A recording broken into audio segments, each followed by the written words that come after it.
Well, what a day. Tuesday in the NBA, 6 games on. Derik Queen finally got on the court. He cooked. Jeremiah Fears was not on the court. He didn't cook. Pelicans got their win. Performances all over the place. Desmond Bane ejected. Is he the worst player in the NBA? I'll tell you about it later. Mike Bolton. Thanks, Josh. It's Michael Bolton here, and it's time for another episode of the Locked On Fantasy Basketball Podcast. Let's get to it. Let's get to it, indeed. You are Locked On Fantasy, your daily NBA fantasy podcast. Part of the Locked On Podcast Network, your team every day. Hello and welcome to the Locked On Fantasy Basketball Podcast, brought to you by Basketball Monster. My name is Josh Lloyd, and say that again. I'm also the lead fantasy analyst at basketballmonster.com, and today's episode is brought to you by FanDuel. Right now, new customers can bet just $5, and if your bet wins, you get $300 in bonus bets to use across the app. Head to FanDuel.com to get started. Thank you also for making Locked On Fantasy Basketball your first listen every day. We are free, and we are available on all platforms. It is the daily recap of Tuesday. Six games? Yeah, including 2 late games and an extraordinary late, ridiculously timed game, but whatever. That's why we're a bit late in releasing this, because there had to be an 8 p.m. Pacific time tip, didn't there? All right, let's recap the action. Let's talk about some news up first. And there is quite a bit of stuff that has happened over the last, few hours or so that maybe we need to catch up on. I'm sure most of you by now are well aware of the Zion Williamson hamstring injury, because we heard about that earlier in the day. It's 7 to 10 days. I know many of you will be thinking that's going to be months, and I don't blame you. We saw this last season with a hamstring injury. Now, that was a grade 2. This is considered a grade 1. 10 days for a man with recurrent hamstring issues is too short. Just don't bank on it being shorter than 2 weeks, would be my guess. But we'll talk more about that when we talk about the Pelicans game later on today. Jeremy Sohan upgraded to questionable for the Spurs. I don't think there's any real utility in rostering him, but what it does, it just cuts into some other players. A little bit of Keldon Johnson, a little bit of Julian Champagny. These guys, maybe a little bit of, I hate to say it, but the pencil Harrison Barnes. Barnesy!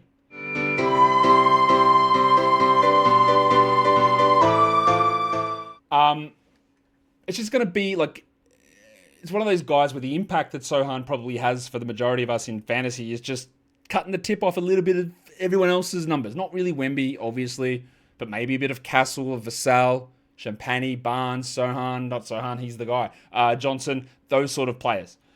We also got the update, which is just fantastic news. Kobe White's going to be ready for opening night. No, he's not. He's actually 2 more weeks out at least. That's sick, man. That's great. Just why bother telling us he's going to be ready for opening night? Why bother? Because you are the worst team in the NBA, Chicago, at reporting injuries, Charlotte, and you contender is here. They're low-key with this, but they are terrible at it.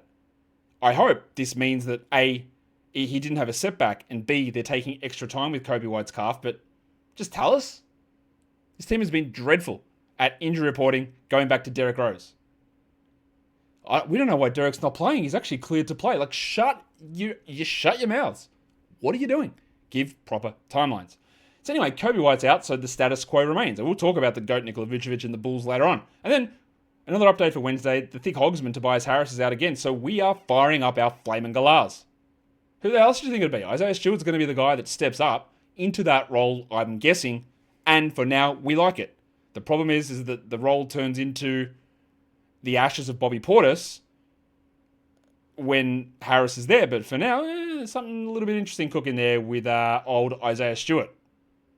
Let's have a bit of a look at the waiver wire trends. Who has been the most added and the most dropped player or players in fantasy over the last 48 hours? The most added player is, no surprise, Isaiah Jackson. The Pacers are banged up. If you spent 40% of your fab budget on Quentin Jackson, RIP, in pieces because he's out. But Jackson there's a lot to watch here because he's obviously been terrible and then really good. So which one do we get? But he's been added. Cool. Let's see what happens. Jake LaRavia, the second most added player. Now, Doncic is back, but Reeves is questionable for the Lakers. So there is still opportunity here with LeBron out and with Gabe Vincent out. And LaRavia is a good player. So he does probably belong on rosters for now. Terrence Mann is one that I don't really understand, but it's there. We don't have to look at him. And then Ryan Dunn is a strong add because of the schedule this week. And Jock Landale, who's playing really well. We've talked about him actually for a week or two as maybe like a guy that does make some sense somehow. But the other news here is that I think people have left this too late to get any real value out of it because Zach Edey's close. And I said this on the preview show today, like if Edey's available, just go and add him. I would be adding him without any question if he was available in any of my leagues. So the Landale run is probably not going to hold. The most dropped players. We always like to look at this to see if people are making mistakes, and not really. Maybe. Mitch Robinson. Pretty easy jack. Get that garbage out of here! Chris Middleton. Strong jack, double-hander, in fact. Dylan Harper, out for multiple weeks. We're already tending to drop him anyway. Now, people did drop Adem Bona. I'd encourage you to maybe grab Bona. Full-thrustedly. For tomorrow, maybe. But the problem is you've got 11 games on. Embiid's not going to play. And, like, can you actually use Bona? Because there's no point bringing him in, sliding it into the lineup and replacing somebody else to get maybe an upgrade, or also maybe not. And then the other one is Josh Minot, who, in points league, totally understand it. Not a good points league player. The category league production has not been good. I still think that his rebounding and his on-court play has been solid enough, but he hasn't shot well, and he's been in foul trouble. So I get it. I still believe that long-term, he will get the bulk of those minutes at the forward spot for the Celtics, so I would like to hold him personally. But I also completely understand if you don't. It's completely fine. Now we can just go straight into the games because the first one is up. It's the Toronto Raptors cooking the Bucks 128-100. We will start on the Milwaukee side of this game. They rolled in with the same starting group, and it was for the second game in a row, a subpar performance from Ryan Rollins. He stole our hearts, but he couldn't steal another good line here. 11 points with 5 assists on 39%. Don't do anything rash, but it is, again, a welcome slap in the face. To be like, wow, look at this, I've found this awesome player off the waiver wire, and now I am fantastic, and he's got no shot of being replaced by Kevin Porter Jr. He has to have this job. Now, I have no idea what Glenn Rivers is going to do, neither do you. But what these last two games from Rollins have, 11, 0, and 5, again, not good, 39%, not good. What it should do is at least sober you up to go, maybe he doesn't hold the spot. Because that's possible, right? I might think that Rollins is the better player in that position, but the overwhelming evidence that we thought might have been there is not now. So it gives you again, we don't drop him. We keep going until it becomes a scenario where Porter is back and Rollins loses it. But it at least should eliminate maybe a level of confidence that we shouldn't have had. I don't have any confidence in Punch Bobby Portis. Get that garbage out of here! And neither should you. Portis is like, he's done. He's terrible. What's going on? 2 points, 9 rebounds, 13%. Doesn't even play. Barely is out there. Boy. Better game from Miles Turner, although he only played limited minutes because it was a blowout. But you played 23 minutes, you get 10, 8, and 3, 2 steals and a block. I'm good with that. I'm very good with it. And Yanni had 22 and 8. We got the things like Gary Trent, and I think I'm going to stop talking about Gaz and Big Boom AJ because they're just doing the same thing every game. You want threes? Here you go. 3 for Green and 2 for Trent. Do anything else? Good luck. Although Gaz did have 4 assists, but they're just doing the thing. They're providing threes, and they're doing nothing else. While Kuzma had 18 in 27 minutes, and I just can't find any way to get excited about Kyle Kuzma. For the Raps, the old Raptors, my men, the Toronto Raptors, John Armstrong's team. We had the return of Jakob Poeltl back into the starting lineup, and Colin Murray-Boyles went to the bench. So what do you do with Murray-Boyles? Well, you can, John Armstrong. Get that garbage out of here! Maybe. He did have some foul trouble, but with Poeltl back, he's just not going to do enough. And we saw it. 2 points, 1 rebound, a Ryan Anderson with no threes, and that role is nowhere near big enough. Very simply, not enough. He needs the 25 minimum.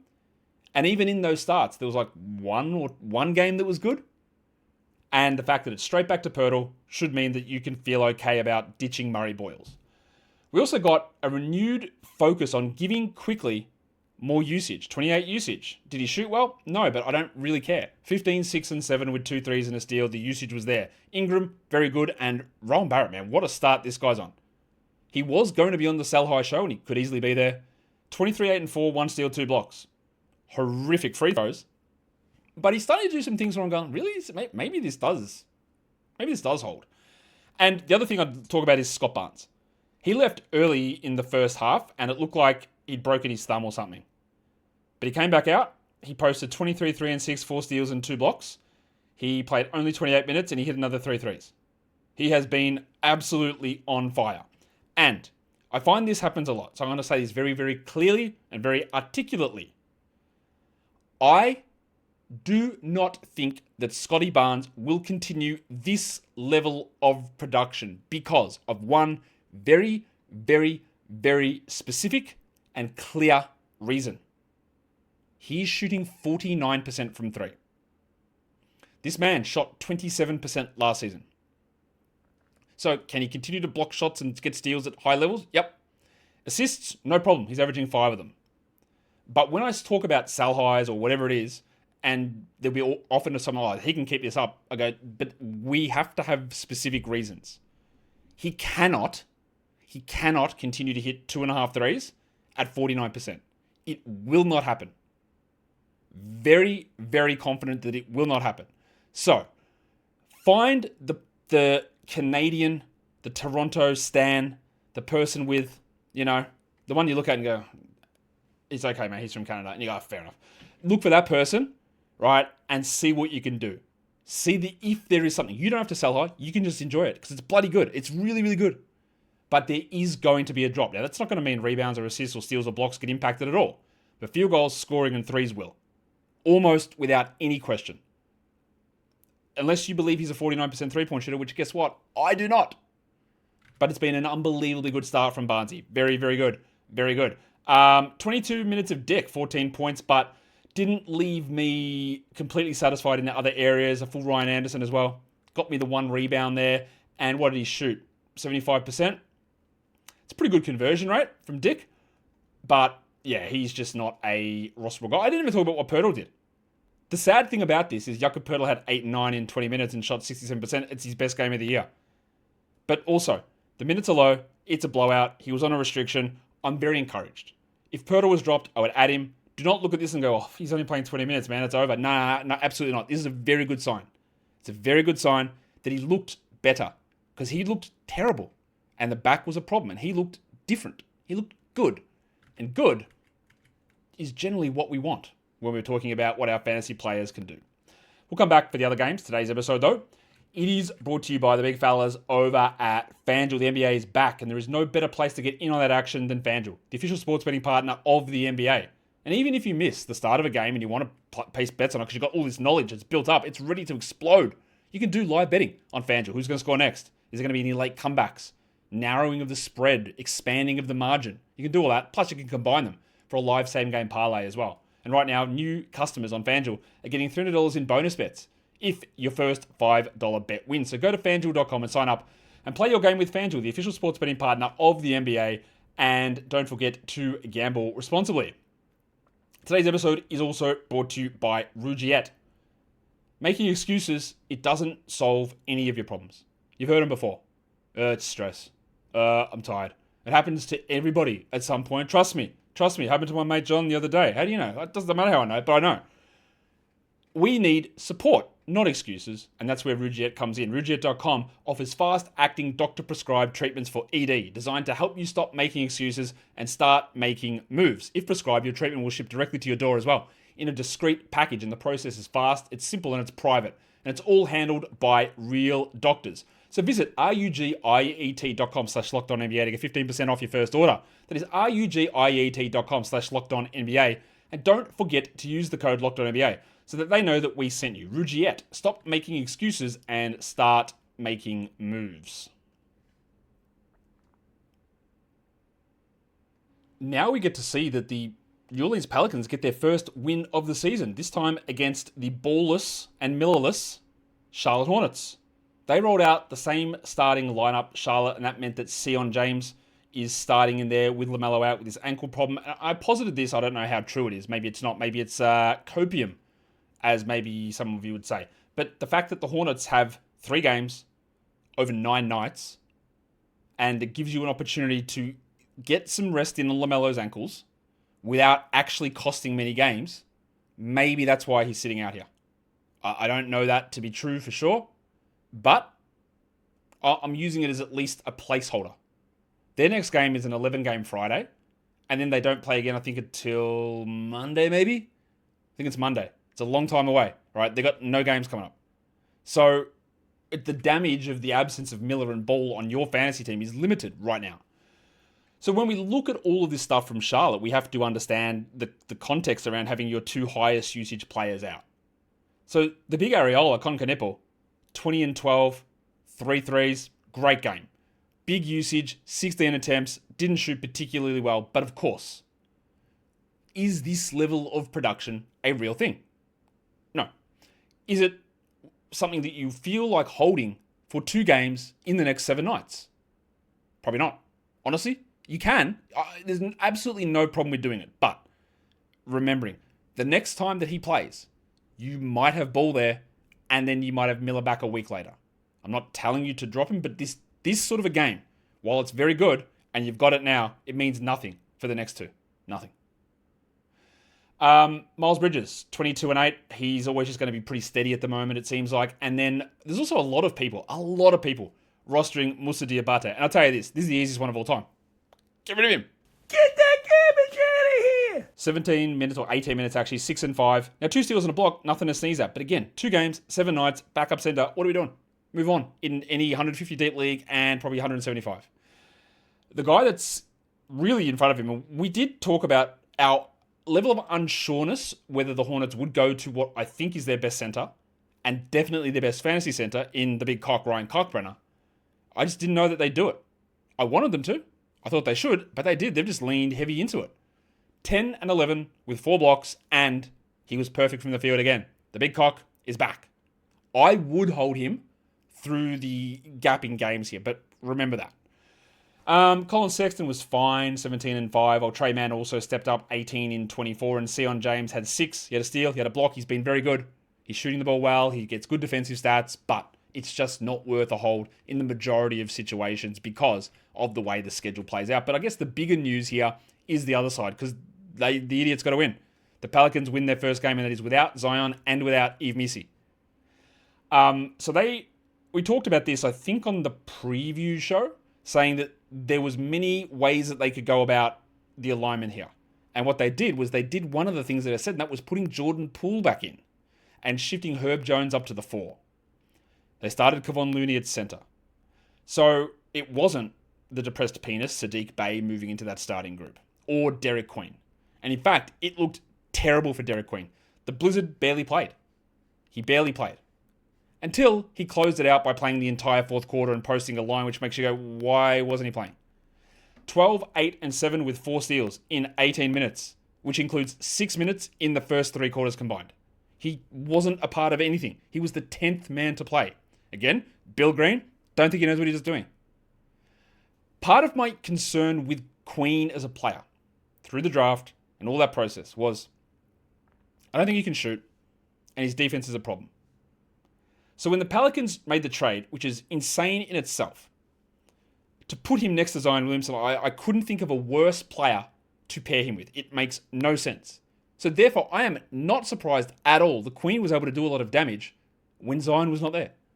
Now, again, it took a lot of things happening, but Bill Green would be pretty dumb if he doesn't go back to this discussion. And someone asked him the other day, hey, how come Derik Queen's not getting in minutes? Oh, we got Kevon back. Bro, it's Kevon Looney. Your organization owes him nothing. You owe him nothing. He's not a legend of the franchise. He's washed. His knees are cooked. What are you doing? I would find it very difficult to believe that after this sort of a game, that they don't find a way to get Queen minutes most nights. But also, I don't know.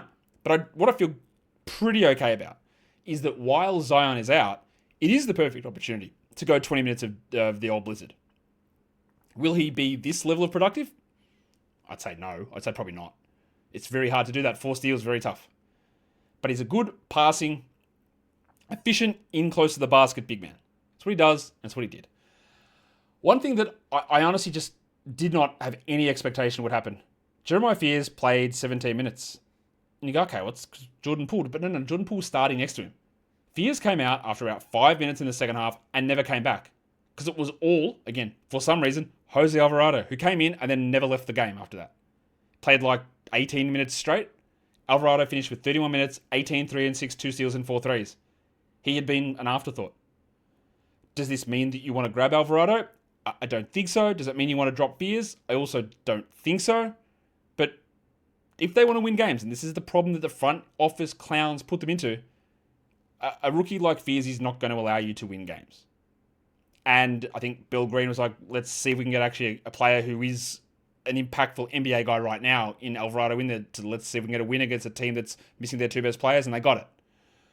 As for, what do you do with Fears? What do you do with Poole? Well, again, Poole's game was horrendous shooting-wise, but 11, 2 and 6 on 21%, just hit 3 more shots.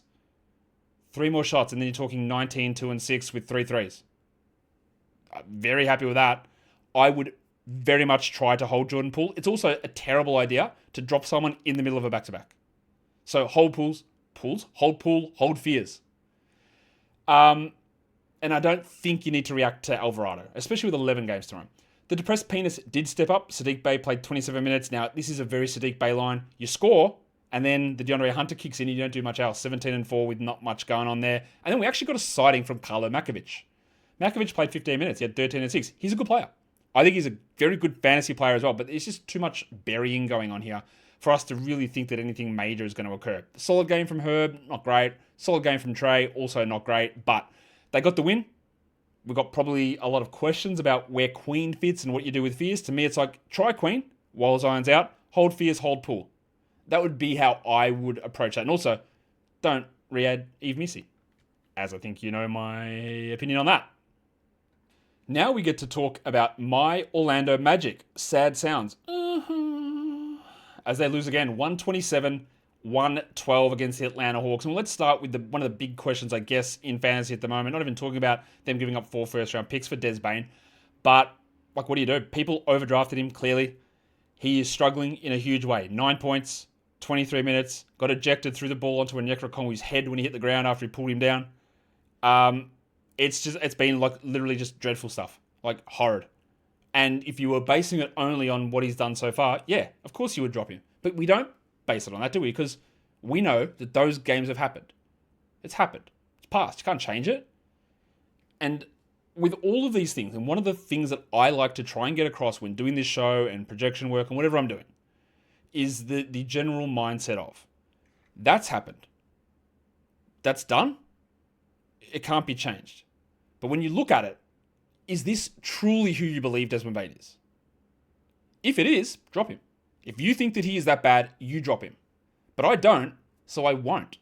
And that's where I think we're at with that. Which also then goes, well, that's a pretty easy buy low then, isn't it? Yeah. I don't like that he's not taking as many threes. I don't like that nothing's going in. And a lot of the concerns I had about even touching him inside the top 60 this season are very plainly there. But he is better than this. Like, he is a better player than this. With Bane ejected, it was time for Tristan da Silva to have one of his games. 20 points, 4 threes, 2 steals. Very good game. But we've also seen da Silva have solid games and bad games. But it requires these random pop-off shooting performances with weird, why did he play so much scenarios to get there. So don't rush to add him. I'm liking what we're seeing from Suggs. 12, 2 and 4 with 3 steals. He's a really good player. But he's just still limited on the minutes while Paolo went 83 from the line. Is he fixed that? I don't know. But like, there's been a lot of good games shooting-wise from the free throw stripe. The field goals, maybe we're a bit further away from fixing that. 22, 11 and 8, and Wagner had 18 and 6. Wendell just chugged along 11 and 5. It's very much not spectacular. But it does probably deserve a place on a 12-team roster. While Tyus Jones is basically out of the rotation, just 8 minutes for Tyus here. On the Atlanta Hawks side, still no Trey, obviously, and what that is allowing to happen is Dyson Daniels to go really crazy in comparison. 18, 6 and 6 with 2 steals, but again, we will always preach the word of caution. Does Trey Young being out make Dyson Daniels an 89% shooter? Obviously not. Does it enable him to get his usage up a bit? Yes. And to the assists? Yes. So he shot 8 of 9 here. So, realistically, that's sort of real, but also not. 12, 6 and 6 with 2 steals? Sign me up. Absolutely perfect. But the 89% has nothing to do with Trey not being there. So, it's a I don't know what the right term is, but it's one of the ones where you get the usage, the opportunity increasing and efficiency at the same time, amplifying the importance of the game. I think I said this, I don't know, a day or so ago. In the next week, you're going to get a game from Shai where he has 25 points in 24 minutes. And we got 21 points in 25 minutes here. Of course, nothing else. 4 rebounds and 1 assist. And Quinn Snyder was asked a question post-game, hey, is Shai on any sort of minutes restriction? And Quinn was basically like, next question. So, yeah, the minutes restriction is I don't think he's good enough to play more minutes. So, like, we knew that Shai would have this game, but waiting for it, it's a silly moment. Until he can show me that Quinn Snyder trusts him to play 30 minutes, then I don't trust him to be on a roster for a standard 150-player deep league. Okongwu, fine, 14-7. Porzingis, 15-2 with 3 steals. We'd like a little bit more, so there's maybe a bit of a buy low cracking on there. And it wasn't a great Jalen Johnson game. And I guess some of you would say it's not a great Nickeil Alexander-Walker game. He had, 5 turnovers? I think 5? He had 7. It's a lot, right? But 20 points, 3 threes, and elite field goals, and elite free throws. The turnovers are bad. The assist-to-turnover ratio, terrible. But he is absolutely a must-roster player. Absolutely a must-roster player. Nickeil Alexander-Walker. We'll come back to talk about the other 3 games for Tuesday in Fantasy. Today's episode, though, it is brought to you by Gusto.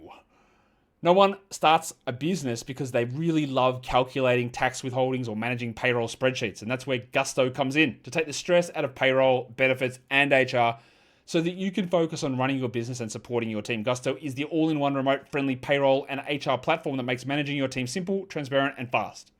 And whenever you're hiring, or whether it is that you're hiring or onboarding or paying employees, Gusto helps you do it in just one place without the hassle or any hidden fees. You got unlimited payroll runs as well for 1 monthly price, which means no surprise charges at the end of the month. So try Gusto today at gusto.com/LockedOnNBA and get 3 months free when you run your first payroll. That is right, 3 months of free payroll at gusto.com/LockedOnNBA.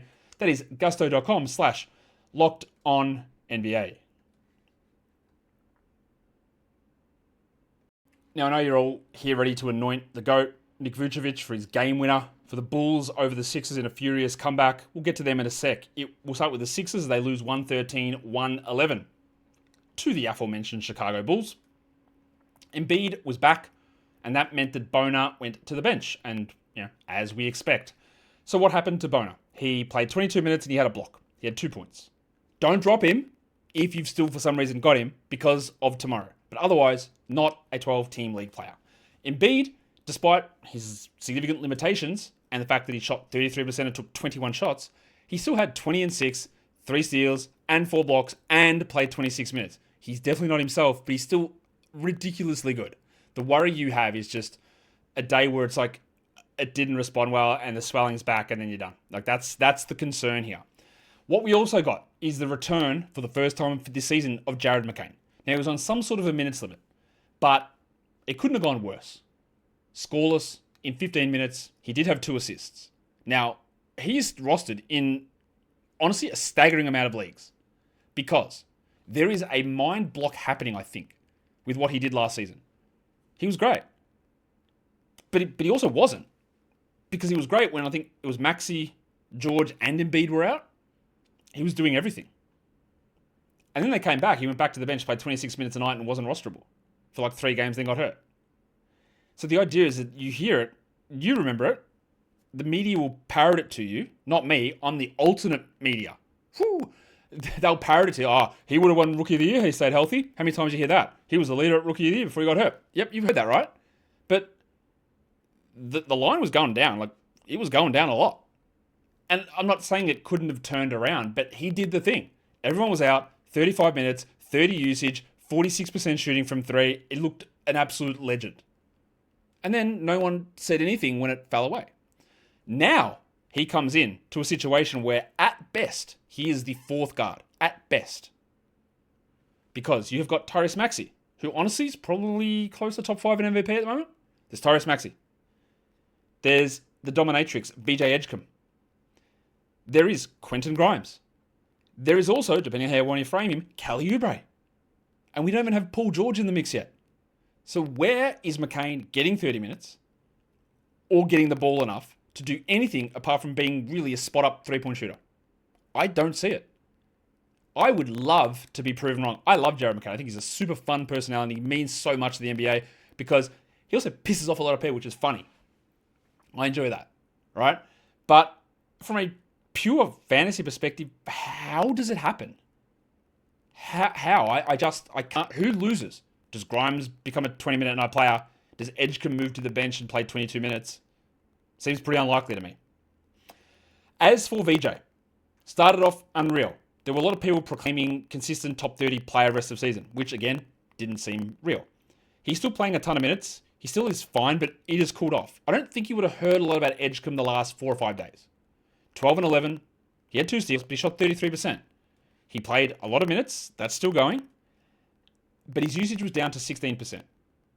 And some alarm bells should at least start ringing now, because as much as I can say, how does McCain get the minutes? McCain's minutes do have to come from somewhere, and his touches do have to come from somewhere, because he'll get some of them.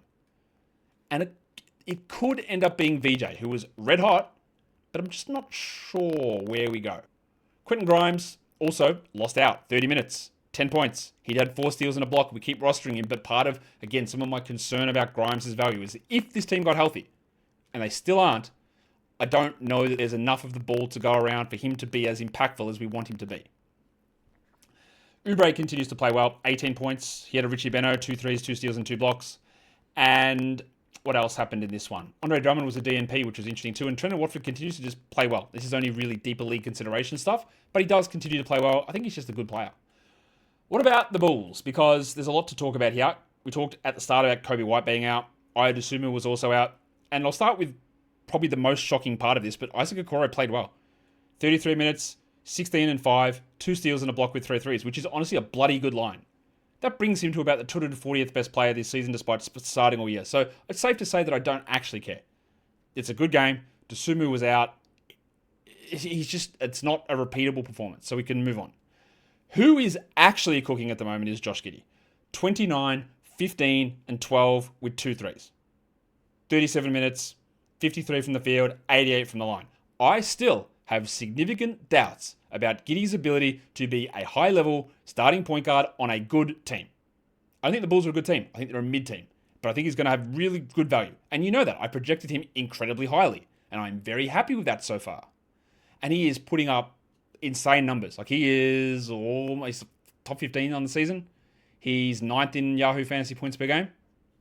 Like, don't know what more you need from him. Like, that's great, but it still doesn't change the overall on-court evaluation of him as a player. But he's been ridiculously good. Vanderpants was solid, 12 and 5, steal, 2 blocks. And there's a lot of people upset about Matas Buzelis. Started off the game pretty slow, had some minutes issues, but ended up with 30. He had 10 and 5, 2 threes, 1 steal, 2 blocks.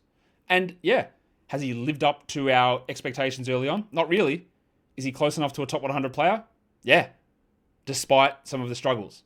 Now, in a points league, he's not quite as valuable as a category league, but very clear hold to me. Very clear. It will be better than this. I feel pretty confident about that. And I know that some of you will want to laugh or talk about, oh, is the future sell high? I mean, if you believe he's a top 20 player, then very obviously he is. Now, it was unbelievable to hit that game winner, but I will just direct your attention to the screen, to the monitor. This game here, 19 and 10 with no assists, 1 3, 1 steal, and 1 block. He was 57 from the field, is just like the line that represents a center who's the 50th to 65th best player in fantasy. That's what it is. It's not a good line. It's a fine line. It's an okay line, which is exactly the projection that you have for him. It's when he goes out and shoots 70% from 3 and drops 28 points on 9 shots and then adds 9 assists out of nowhere that I go, bro, there's no way. So this is actually the regression game. Regression doesn't mean terrible. Regression doesn't mean droppable. Regression means just not inside the top 20. Hitting the game winner is great. Well done. Fantastic. But this is the game, again, which is basically the projection expectation that I had for him. A 19 and 10 player. And he hit it. Bang. Spot on. Exactly where you wanted it. And no problem with it. We have to get a little worried about Trey Jones. 8 points, 3 steals, 2 assists. The only thing that would keep me from bailing is that White got that extended timetable. But they are pushing off of him. And again, it's almost back full circle to the Ryan Rollins discussion where it's like, oh man, can they just keep starting him when Kobe White comes back? But I'm betting you haven't had that thought for a while now, have you? Because he just won't. He'll move back to the bench and he'll fit in with Herder and he'll fit in with the Sumu and he'll fit in with the Koro, just limiting all of their values. For now, I would try to hold Trey Jones, but the sobering, I think, is really important and necessary before we place value on a player that's not really there. Let's go to the next one, the Phoenix Suns and the Golden State Warriors. The Warriors win at 118-107, not without some drama on their side. We'll start with Phoenix. We still don't have Jalen Green.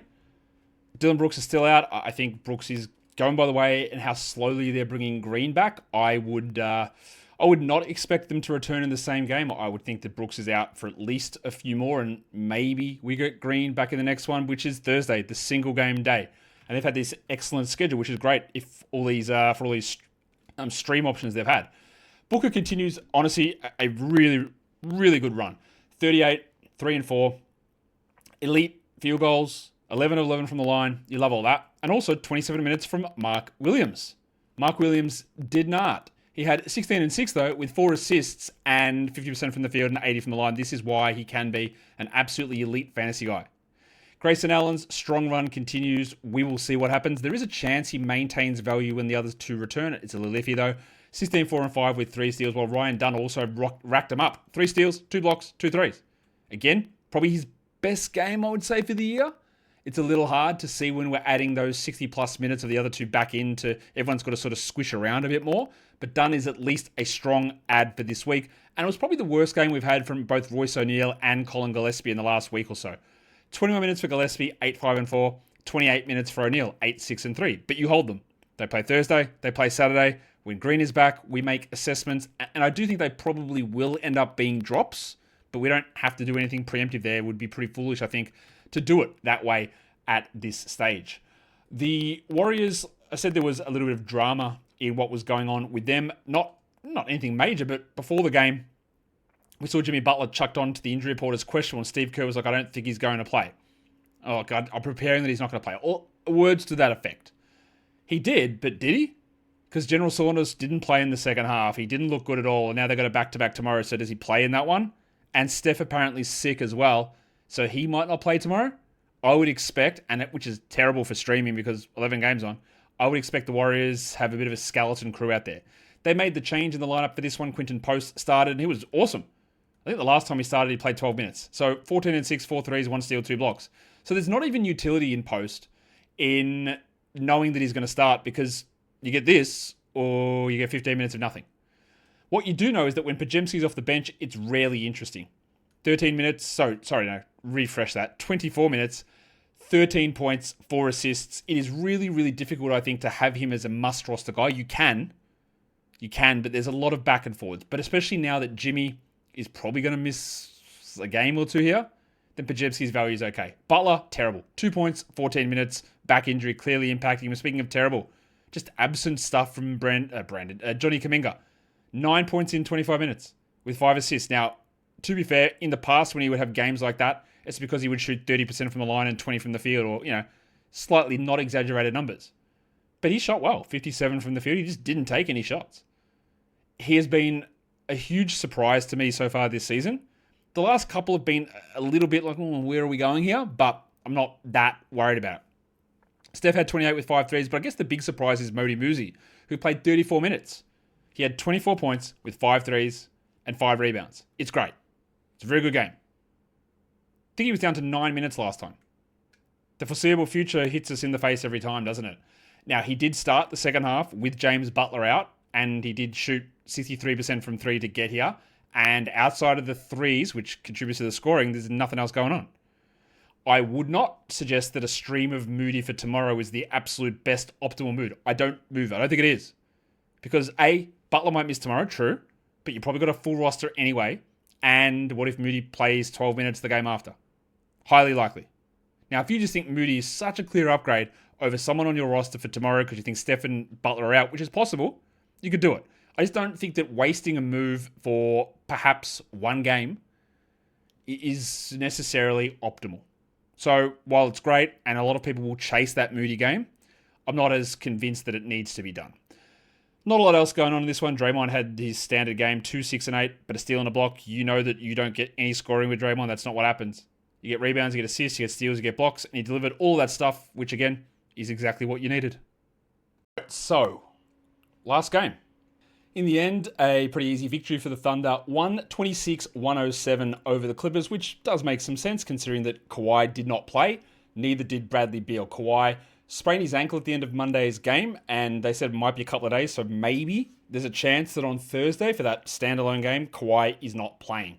Let's take a look at the Thunder side. Shai only needed to play 29 minutes. He had 12 assists and 30 points, 3 blocks. Fantastic. Hartenstein also putting up some really good numbers, and Chet returned with a solid game. Nothing super spectacular. The 3 blocks are great, 11 and 5. We always want to look at the peripheral guys. Now, there was a lot of fluff about what the Hong Kong mattress, Case and Wallace, had been doing. Yeah, this is the problem a bit with him. Like, 1 assist, 3 rebounds. He had 1 steal. If he's not getting bulk steals, there's very little there that gets you excited. And when you're going to have Jalen Williams return and you're going to have Lou Dort play a full game, it is harder to see him being an absolute staple unless you're just relying upon those steals. We also had a relatively poor game from AJ Mitchell, only 20 minutes. He did come in with some injury concerns, but 4 steals, 8 points. Now, again, I do firmly believe he will end up a drop when Jalen Williams returns, but I wouldn't do it just here. And it was another absolutely elite scoring game. It looks very much like Moses Moody's game from Isaiah Joe. 6 dribbles in 22 minutes. 21 minutes, 22 points, 6 dribbles. He's been on fire with his shooting to begin the season. He's a very good shooter. But again, relying upon a 3-point shooting specialist playing low 20s in minutes is just not a winning formula. So if you streamed him in, congratulations, it's a fantastic result. But as a long-term thing, I don't really buy it. Lou Dort also left with a shoulder issue. We'll see. They play again tomorrow. And Aaron Wiggins didn't do very much. He's again more of a fringy guy than anything that you should feel a level of comfort in relying upon. On the Clippers side of things, I don't know how much there is to actually take out of this because of the absences, not necessarily of Beal, but of Kawhi. We had a very good game from John Collins, but the fact that Kawhi did not play and Collins still played 25 minutes off the bench should be absolutely alarm bell ringing. 17 and 4 looks good. A steal looks good. But under 25 minutes. Off the bench. Nick Batum started over him. It feels like we thought he might be the starter, but it feels like now, much like Josh Hart for the Knicks, that he's just the bench player and that's it. I wouldn't drop him because the schedule is so good this week, and that's what we said. Let's see what happens over the Tuesday, Thursday, Saturday. It's not looking good, though. Derek Jones, just keep rolling this week, 16 and 4, steal and a block, while Chris Dunn also, you love to get this, 6-5-3-2-1. Pretty good game out of one of your value streamers. Only 26 minutes for Zubats. Now, some of that is blowout related, so we're not going to be overly concerned, but, probably his worst game in the last week, 7 and 7. And you're seeing the issues again with these guys like Brook Lopez, who did get a bit of a bump, but there is garbage time in that. But don't make any significant moves on the Clippers guy. It was an interesting game from Bogdan Bogdanovic, 11, 6 and 4 with 2 steals, and he played 30 minutes. He has been just absent basically all season. And finally, we got a good game out of him, but it is hard to feel any level of confidence in the things that happened because of the absences. Let's go through quickly some lines of the night, your monstrous line of the night. We got to go to Shai. 30 points, 12 assists, 3 blocks, elite efficiency, fantastic. Your waiver wire line of the night. It is the Blizzard in New Orleans. Doing it all in the fourth quarter, basically. Derik Queen. And it wasn't garbage time. There was a close game. 12, 8, 7 with 4 steals. I hope they give him more minutes, but you never know. The young gun of the night. It's not Queen because the big cock, Ryan Kalkbrenner, put up another big performance. This guy is putting up great numbers. 10 and 11, 100% from the field, 100% from the line, and 4 blocks. While your dud of the night, it's not Jimmy Butler because I don't like to give it to players who got injured, even though his line was very clearly bad. Your dud of the night is Des Bane. And if you get it yourself ejected, bad luck. 9 points, 3 rebounds, and 2 assists for old Deza. That is the end of the show. Thumb it up, comment, bang. Guys, we are done here. Thank you so much for listening, everyone. See ya.